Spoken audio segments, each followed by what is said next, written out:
ไซดีนฮันซาเพราะยาบ้าจัดโปรโมชั่นทางภาคอีสานของประเทศไทยโซนี้ไอ้นุ่มพลังม้าทั้งหลายกำลังพากันอ้อลิดมีเว้นมือเว้นตามเห็นคลิปในเฟซเนี่ยนะสงสัยเอเจนต์ทั้งประเทศไทยกำลังพากันจัดโปรโมชั่นซื้อ1แถม1ลดราคา 50% สายดีทั้งหลายก็เลยพากันเติมจนล้นอาการมันเลยออกมาเป็นแบบนี้ช่วยไอ้นุ่มพลังม้าคนทบิดกำลังถือวิญญาณนายขนมต้มเฮาสิงสู้ก็เลยทำการไว้คู่ตั้งการข่มคู่ยังมีจาวะมีการอ้ออาวุธในไม้มวยไทยยังสง่างามนี่ตีเข้าซอกครับคุมตาเนาเลยเสาไฟเสานั้นมีการถอยเอามาตั้งการโยกลบโซสเต็ปฟุตเวิร์กระดับแมนนี่ปาเกียวณวินาทีนี้สิโบคาว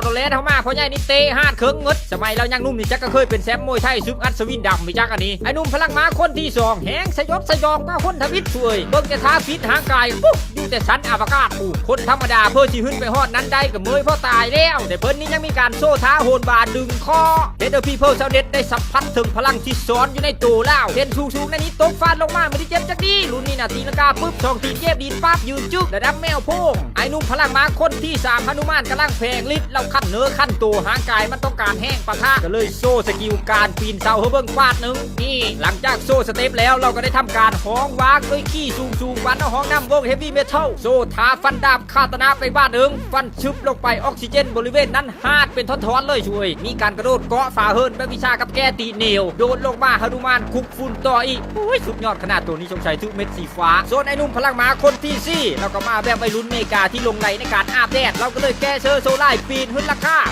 กับสังกะสีเชช้ำขันลุกพึ่งลงไปหันแล้วกูยันลึกมันเลยไล่นกกระตูนสังกะสีคูดยันเสกดังตุ้มกว่าอิตาลือโตบ้านทุกหัวนี่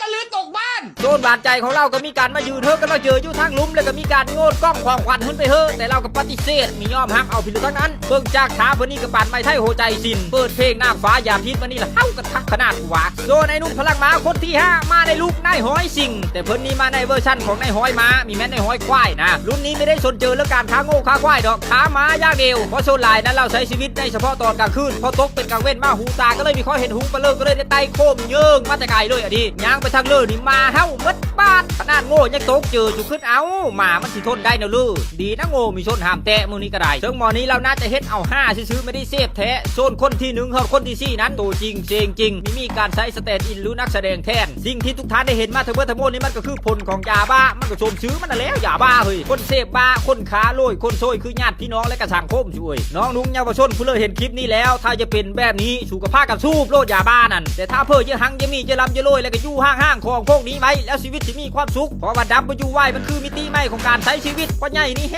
กคักมาวาดแห่อยู่สวนมันต้นช่วยเกิดมากูก็หาเคยเห็นกูละทรงชาญตำโลดเจริญเกินที่แต่ละมูแต่ละเว้นตกมาเชิญหน้ากระโพกย้อนมนุษย์ที่ปานลุดออกมาจากทีมอเวนเจอร์ก็เอาเป็นว่าสู้ๆด้วยพี่น้องเอ้ยทั้งคนเสพทั้งคนตามจับมาแล้วเป็นกำลังเจอทั้งสองฝ่ายสำหรับตอนนี้ก็ต้องขอตีลังกาตามตลบนบสาบานกล้าพอครับเจอล่ากันไปก่อนเบิ่งแล้วก็ไทยน่ะแม่นปุ้งไรปุ้งแช่เป็นประโยชน์สุขจะดับแต่ว่ายนี่ก็ได้ลงไปเฮ็ดมูดบ่คงบ่มืออยู่นะ